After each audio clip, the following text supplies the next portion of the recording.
Hi, I'm Eric Light, and you're inside Chor Leoni.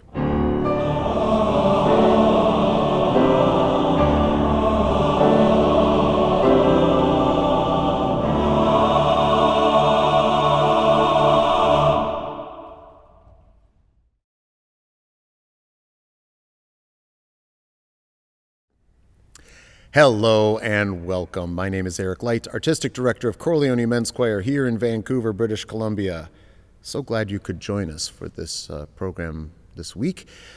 We got lots of stuff to play for you and a wonderful interview that we're doing with composer and amazing singer Jonathan Woody, who will be appearing with Chor Leoni, alongside Chor Leoni, at our Van Man Choral Festival as a part of the Leonids, the new pro group that we're bringing together once a year. And he's just a beautiful human being, and I think you're going to really enjoy what he has to say.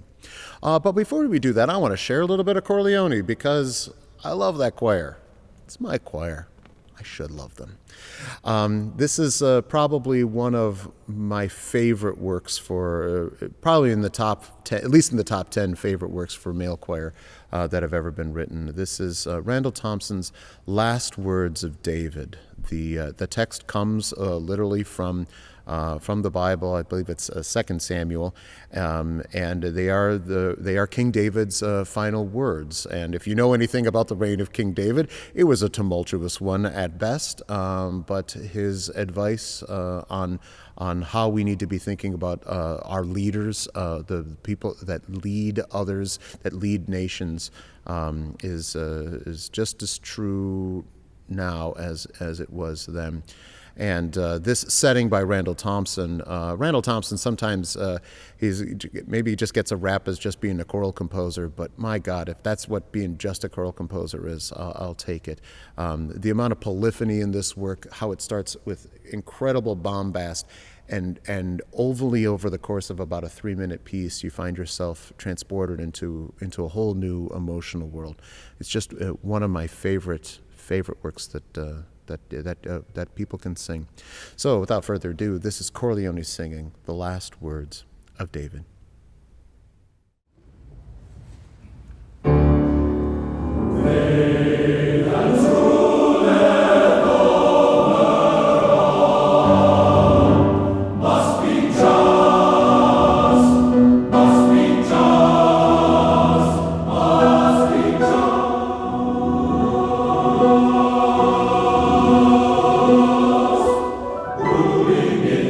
Fear of God.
Well, actually, I really like the piece a lot because Randall Thompson, he composed this piece in about 4 years after the end of the Second World War.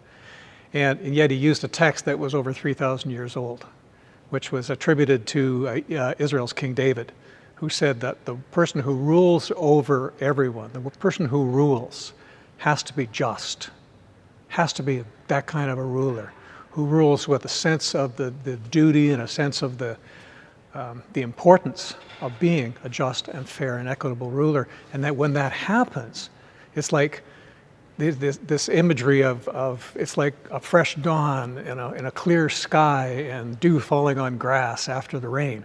I love performing this piece because Thompson gets through the actual text of the last words of David really fairly quickly, and then saves almost half of the song for this incredible Alleluia sequence that just overlaps and waves through the choir in the most beautiful way.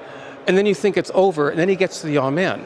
And then you sing an Amen, and you think, okay, that's it. But no, there's another 30 seconds of overlapping Amens. By the end of it, it is just divine. It is so gorgeous. That was The Last Words of David by Randall Thompson, Chor Leoni singing, one of my all-time favorite pieces. That Alleluia at the end, if that doesn't get you right about here, I think you need to go talk to somebody, because it's just one of the most heartfelt works that I know of, and unfortunately very timely right now. So I hope you can listen to that with the ears that we all are feeling in the world right now. I want to welcome to the show our guest today. He is an extraordinary singer and composer, and he will be a part of the festivities and the project that we have going on with the Leonids and the Van Man Choral Summit. Let's please welcome Jonathan Woody. Hello, Jonathan. Hi, everybody. Hi, Eric. It's so good to have you here, and it's been it's nicer that I can start to talk about this being in weeks instead of years, that I'll actually see you and get to work here and get to sing in this space that you thought was a phony background, but is the real thing. So I want to let the people know at home, we do this for real. I could go walk back there. We don't have that kind of effects budget, so yeah. Thank you so much for doing this. You and I have talked quite a bit because we have a commission from you on as a part of the festival, which we'll talk about in a little bit.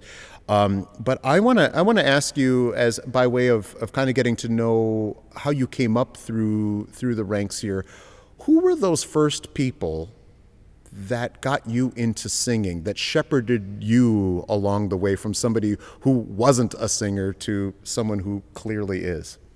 Well, so that's interesting that you asked the question that way. I was thinking about this last night.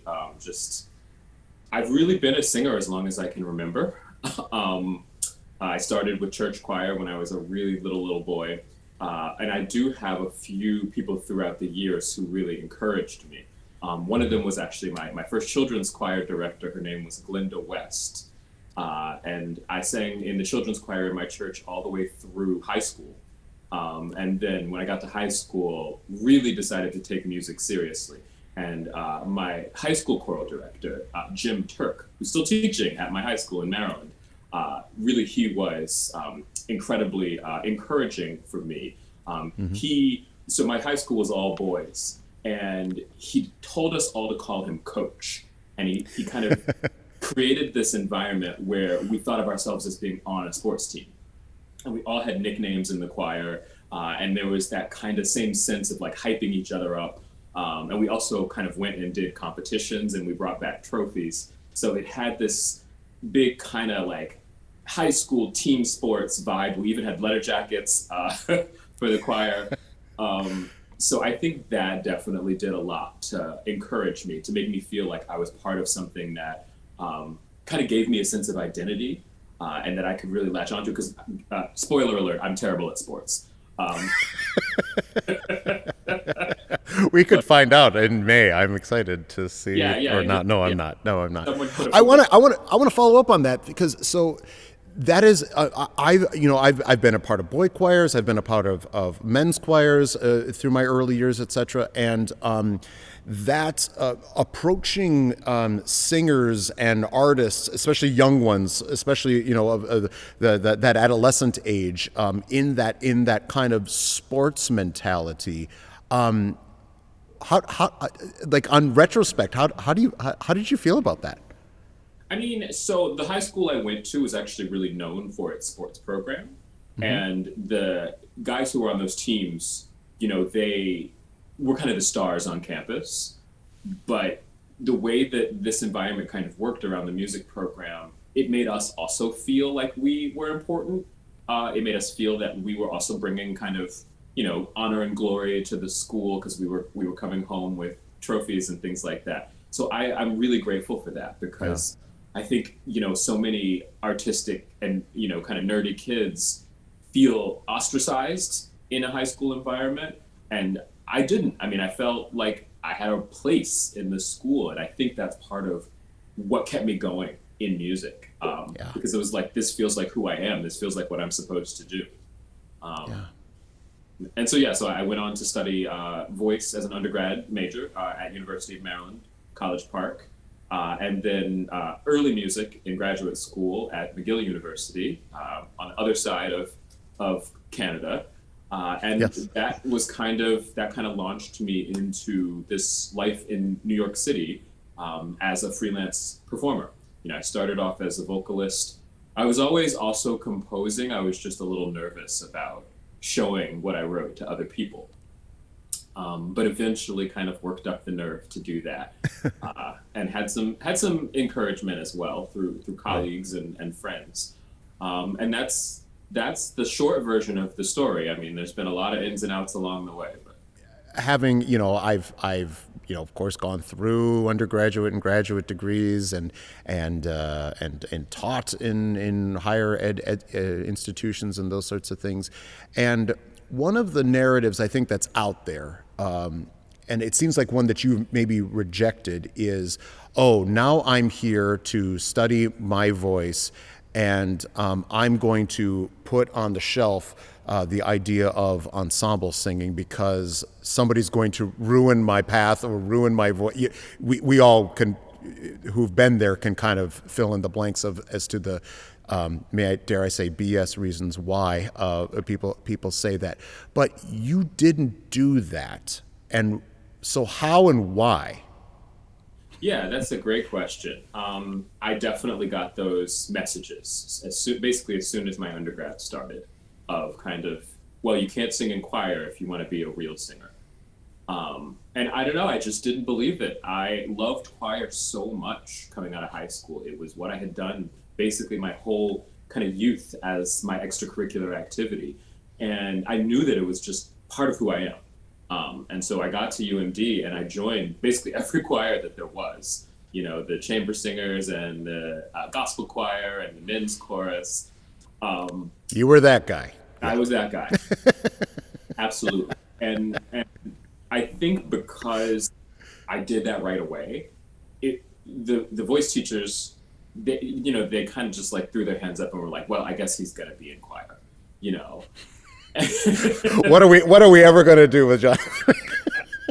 And it was a little bit of a fight for a while there. Mm-hmm. Now, what I will say is that my voice teacher, to whom I was assigned in undergrad,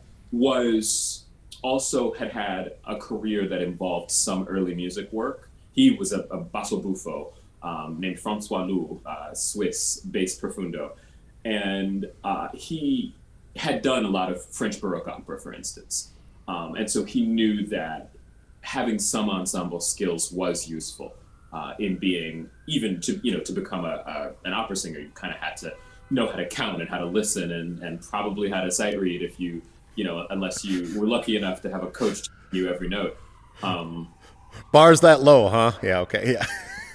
So he never discouraged me from being a part of choir. The other voice faculty members in the larger institution, I think they did have a little bit of that, ho ho hum hum, we shouldn't have them singing too much in choir kind of mentality. Right. I think one of the ways I combated that was trying to really be excellent no matter what. And so sing well when I was assigned to my recital things, and when I did get occasional solo opportunities in some of the works that we did a couple of Bach cantatas and things like that.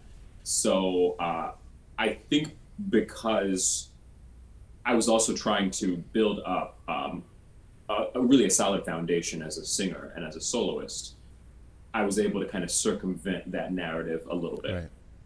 Right. It still did kind of continue to follow me. And lots of people just think about that and say that. But then I think if you look at what the industry has been like in the last 30 years for young professional singers, I think ensemble singing is a huge part of it. And you kind of need it nowadays to make it work, certainly to pay your rent in a city like New York, or even in DC, which is where I first started. Right.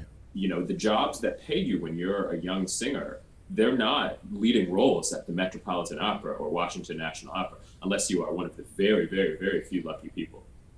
For most of us, it's a church job, that you can make a couple of $100 a month that goes toward that rent payment. So that is absolutely how I started as a professional singer. Because early music was a passion of mine, I also joined every group that was doing early music in the DC area, which were few and far between, but there were a couple of them. And that's kind of how I made the decision actually to go to McGill, because I wanted to focus on early music specifically in a graduate program. But I wanted to go to one where there was a voice teacher who was also going to focus on early music. I didn't want to go to one where they'd say, well, you've got to do opera, And so that was actually a big factor in my decision to go to McGill, because that program has been doing that for a long time as well. Right. It's a marvelous path, and I think it's a story that just needs to be told for especially any young and aspiring singer out there. The world has changed, and maybe your teacher hasn't caught up to what the situation is, and you heard it here. So from somebody who's doing it at an awesome level. And I want to show what kind of awesome level this is and play for the folks a little bit of your singing. And this is you singing Why Do the Nations Furiously Rage? Unfortunately, a bit of a timely subject matter right now. Set this up for us. I think it's you singing with the Spire Chamber Ensemble. That's right. This is a performance from the year 2016, and it was December of 2016. I don't know how many of you all follow American politics, but a pretty big event happened a couple of months before this. And I think it was weighing on everybody's mind. It certainly was weighing on mine. And that day, the Spire Chamber Ensemble is a group based in Kansas City, Missouri.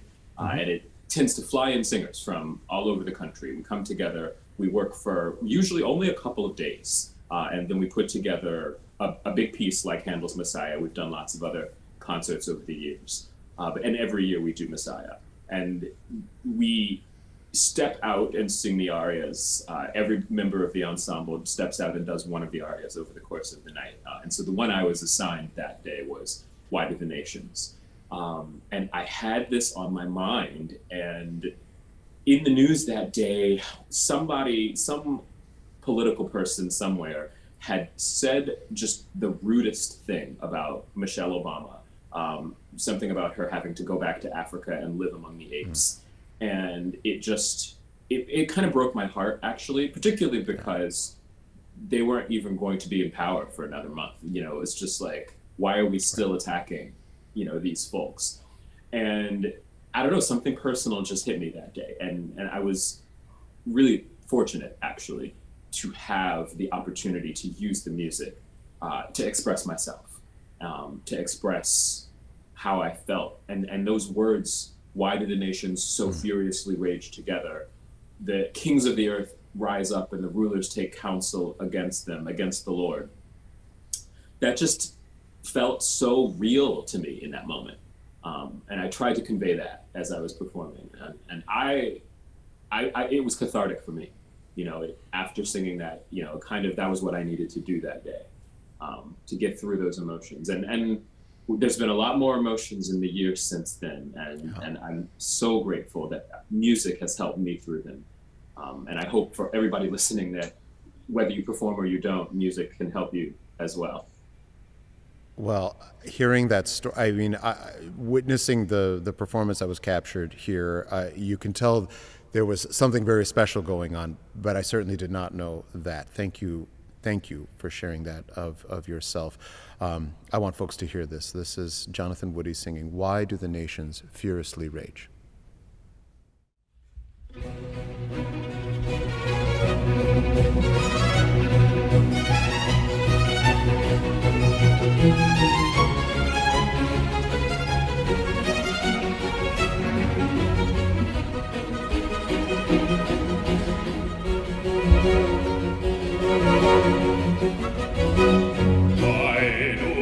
Nations so furiously rage together. Why do the people imagine a vain thing? Why do the nations rage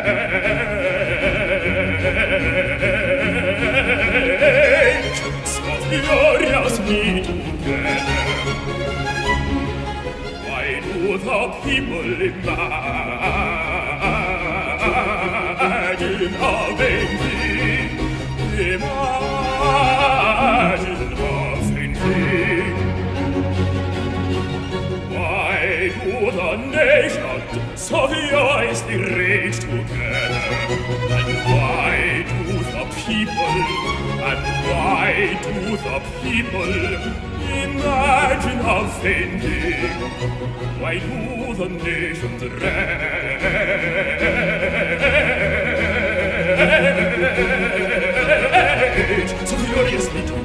so furiously together?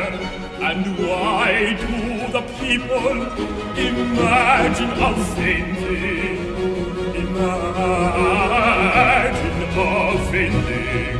And why do the people imagine a vain thing?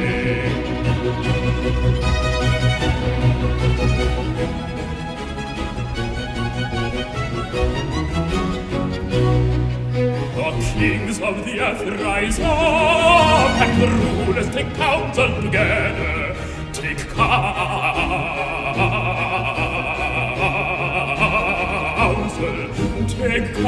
counsel together against the Lord and against his anointed.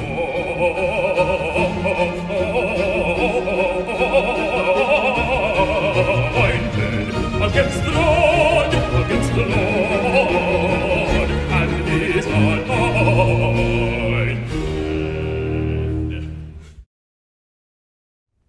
That was "Why Do the Nations Furiously Rage?" Jonathan Woody singing like a man possessed, honestly. That's extraordinary. Thank you. Thank you, Eric. Thank you.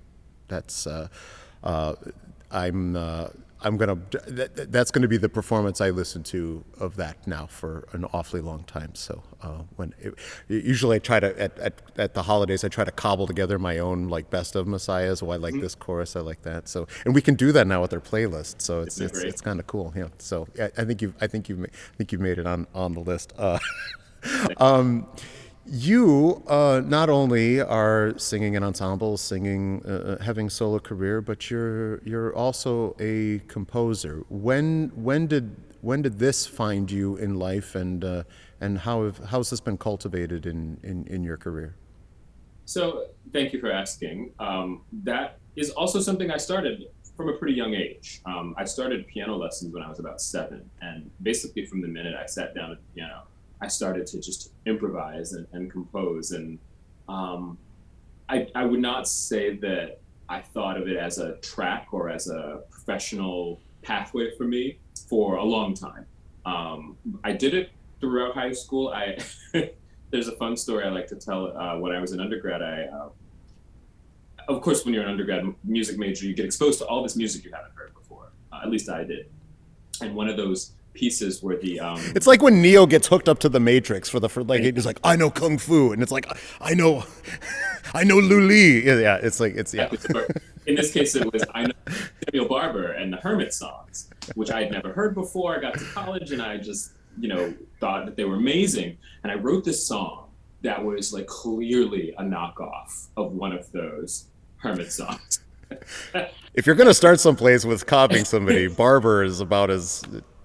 And so I sit down and I bring it to my friends, or we're all undergrad music majors, and I'm like, hey, anybody want to like sing this song I wrote?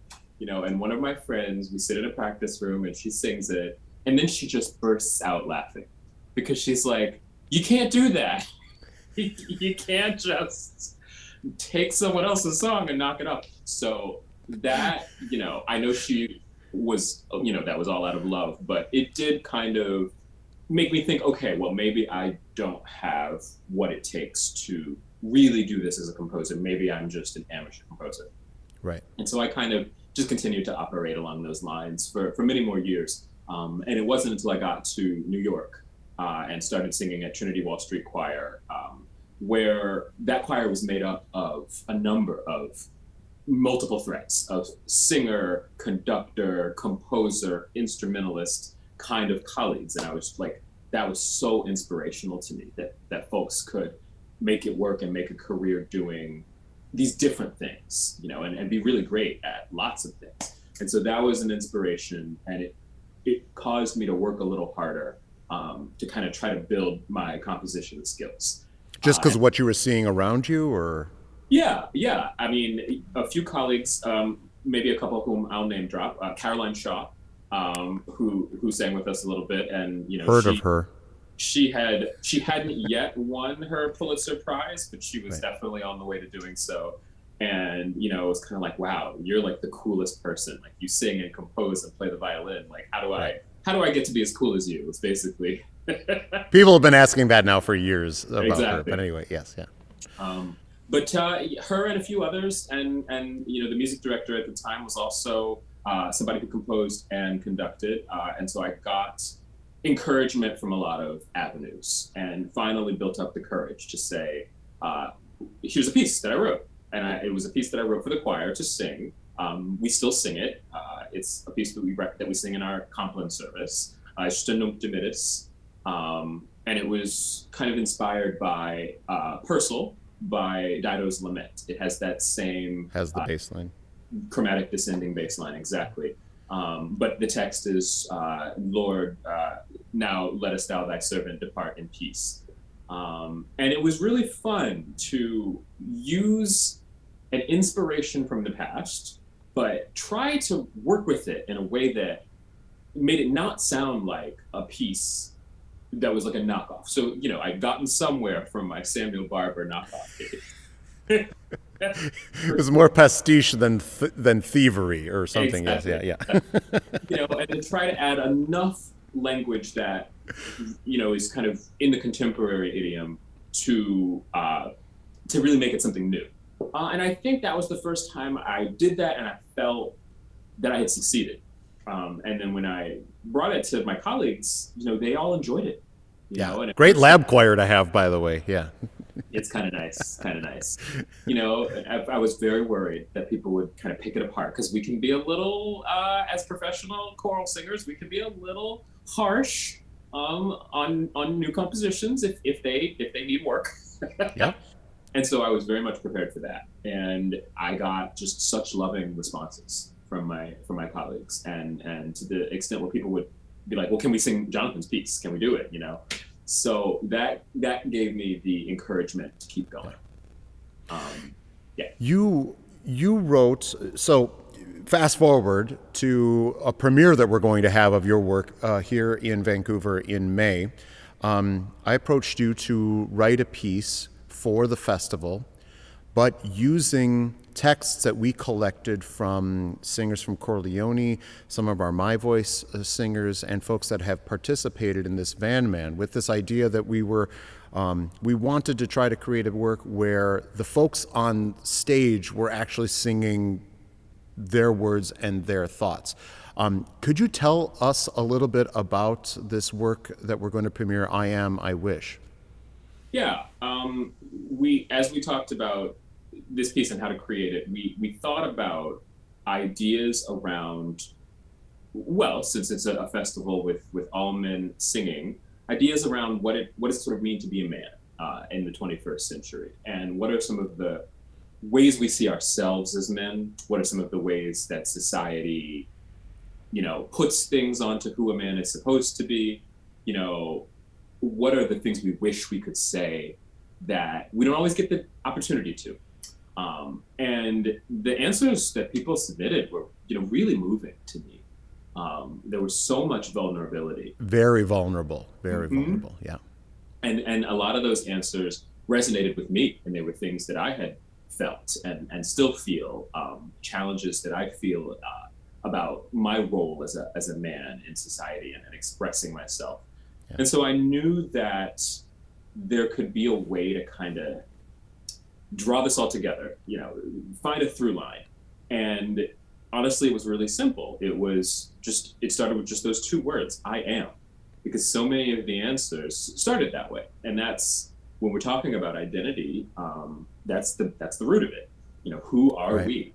And so once I sort of made my way through the responses, I found that there were really a set of themes that they kind of fell into. So there were people expressing who they were. There were people expressing who they wish they could be. There were people expressing who they weren't. And there were people expressing what really mattered to them, what they loved, what they cared the most about. And that felt like a really nice way to organize the piece. And so that's kind of what I did. I took those answers and I kind of sorted them into these categories. And then once I had a text that felt a little bit more like poetry, it kind of had the stanzas and everything. Right. Then the music really came quite naturally, because it just felt like an expanse of these emotions. And I tried to kind of think about, the way I write music almost always is kind of like, what does this feeling sound like to me? What do these words sound like to me? And then the tricky part is taking that, which is up here, and putting it down here. So that's the hard work, but that has gotten easier over time. So yeah, I mean, that's really the birth of the piece. I'm really excited to hear it. I can't wait to hear it. And Me too. I can't wait to do it. We've really enjoyed learning our parts, but I think it's also going to be one of those things that, because of how it was constructed, that we need to get everybody there together. Like, we are not going to hear this piece until we actually get everybody in the room to do it on that Saturday. And so that's the piece I'm sort of got the most tingles about, just because I think it'll be the one I don't know what that's really going to feel like until probably the concert. I mean, yeah. I think that's and I love that edge of your seat sort of music making. So it's great. I'm looking forward to it. I'm sure you'll lead us through it with love and compassion, and we'll get there. We certainly will. I want to play a work that you have written, and this was done for Handel and Haydn Society. And I'd like you to tell us about this work, Nigra Sum, which we're going to play the video from. Sure. So this work was conceived in consultation with a good friend and colleague of mine named Reginald Mobley. He's a brilliant American countertenor, and he's also he serves in the role of programming consultant for Handel and Haydn Society, and he, in that role, has been tasked with expanding the canon for a group like Handel and Haydn Society, which has been around for 200 years in Boston, right. And finding ways to perform things that have not, that are not just Handel and Haydn, although they do those very, very well.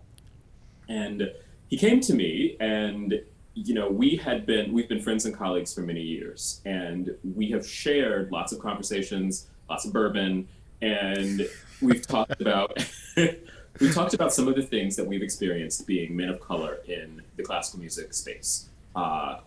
And one of those things is that oftentimes, if you're new to a space, if you're new to an organization or new to even a concert hall, you may be treated as though you don't quite belong there, or you might be met with suspicion or questioning, or you might just be slotted into a role that you're not there to perform. Reggie's story is really quite powerful, and I think you can probably find him talking about it on YouTube, so I won't tell the full story, but suffice it to say, he arrived at a concert hall once and one of the patrons asked him to unlock the doors because she thought he was the janitor. I know for me, I've been asked to park people's car while I, wait outside of a hall where I'm going in to perform. And these little moments, they don't break you. They're not the end of the world. You don't go home and cry, but they do add up over time. Absolutely. And they become part of a way in which your guard is up.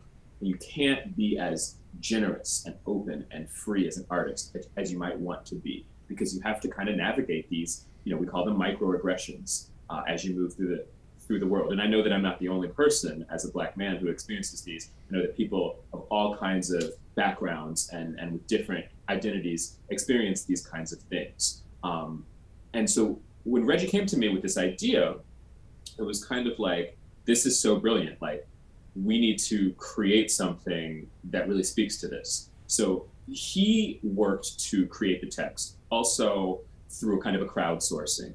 Right. He went on social media and gathered stories of all kinds of folks who had experienced these microaggressions in classical music environments. And then I took those texts and I wanted to use a musical language that felt really familiar to audiences who would come to something at Handel and Haydn.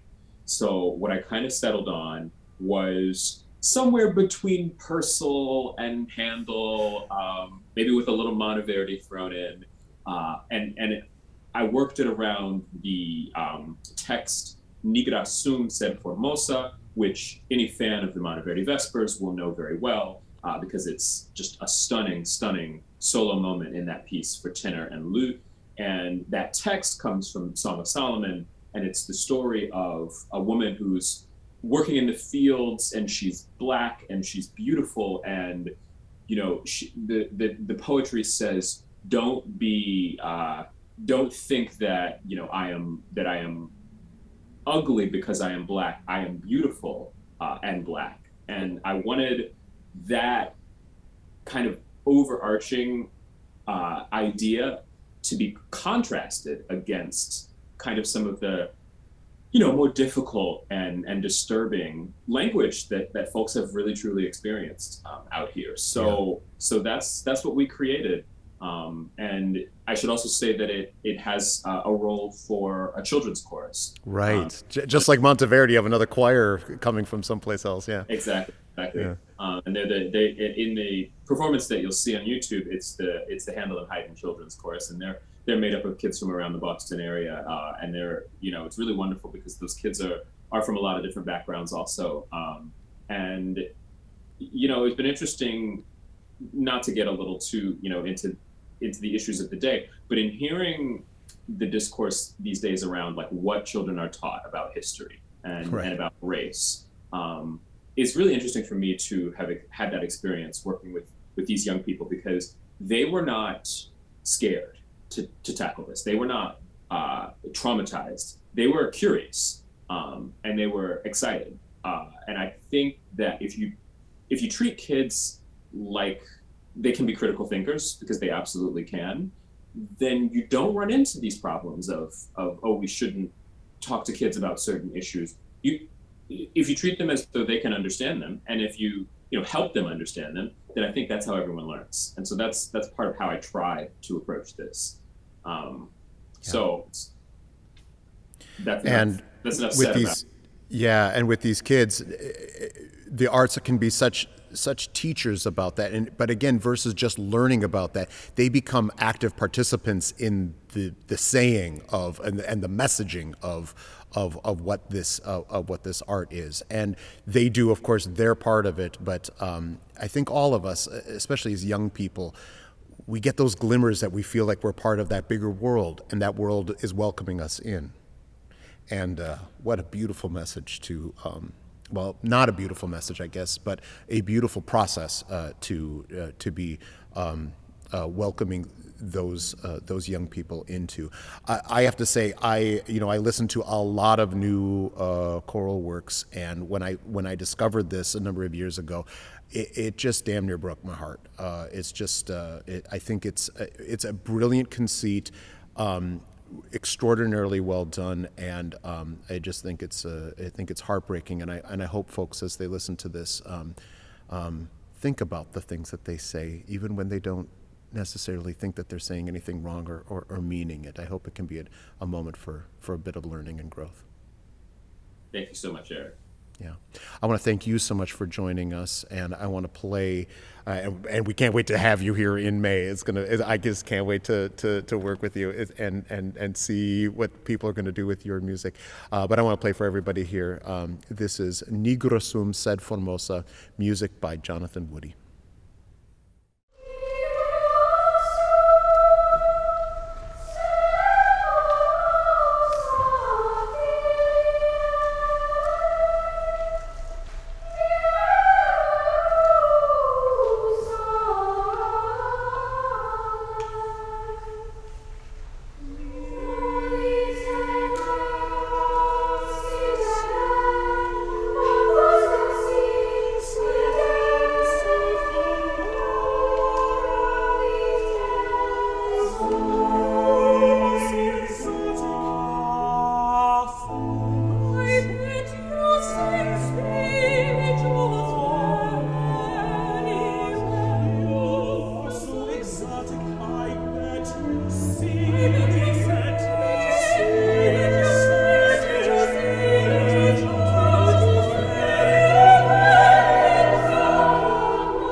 That was Nigrosum sed Formosa, with music by Jonathan Woody, who was our guest this week on Chor Leoni Inside.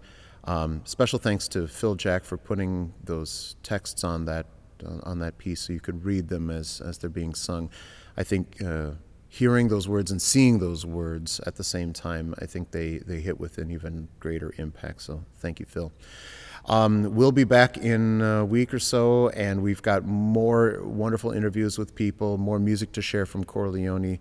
Want you to stay safe, enjoy the spring if it's happening in your neck of the woods, and we'll see you next time.